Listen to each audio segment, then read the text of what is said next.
What's up? Left work. Came out here in nature. In this good ass prana. Got me a 41-minute workout. Ran a little bit. Had to work out some stuff.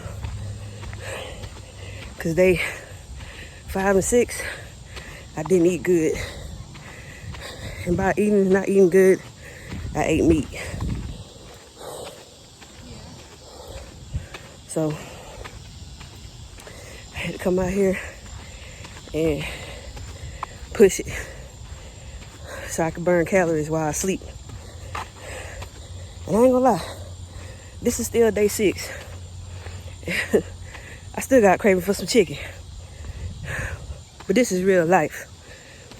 I ain't out here trying to sell no gimmick that it's all easy as pancakes.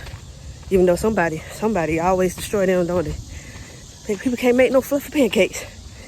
But anyway, just want to let you know how day 5 and 6 going. And when I did have those cheat meals, I didn't eat nothing the rest of the day. I just drank water.